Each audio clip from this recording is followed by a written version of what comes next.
Bon dia. Avui divendres amb corbata vol dir judici. Tinc una audiència prèvia d'un procediment ordinari d'una usucapió. Després, quan acabi, us explico què vol dir aquesta paraulota.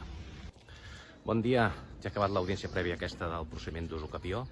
Això de l'usucapió no vol dir res més que un mecanisme per adquirir la propietat.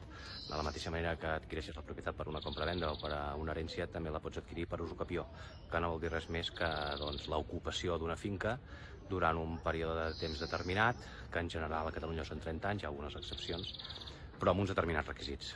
Quins són els requisits? Doncs que aquesta possessió durant aquests 30 anys ha de ser pacífica, no pots estar allà armat fins als dents que no et fotin fora, has d'actuar com a propietari, de bona fe i de manera ininterrompuda. Llavors, si compleixes aquests requisits, passat aquest termini de temps, que en general són 30 anys, doncs pots adquirir la propietat i inscriure al registre de propietat a nom teu aquella finca.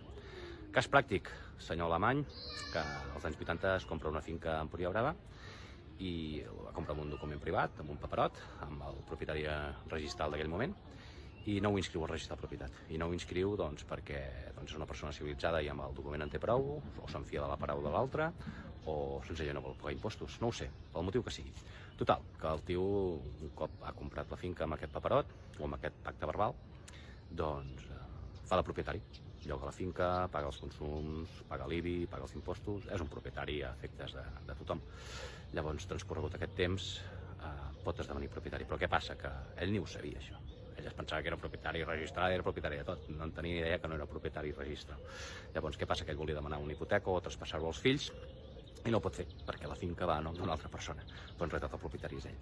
Llavors no ens queda més remei que buscar l'anterior propietari, que en aquest cas ja estava mort, i llavors no podia fer valdre aquell títol que tenia de propietat, aquell paperot.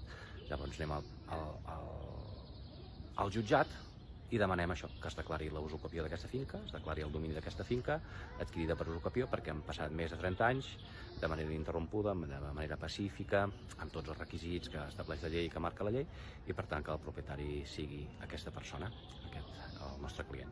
Llavors, amb aquesta sentència, quan la tinguem, la inscriurem aquí darrere, hi ha el registre de propietat aquí a Figueres, a veure si els agrada, que suposo que sí. I listo. Salut.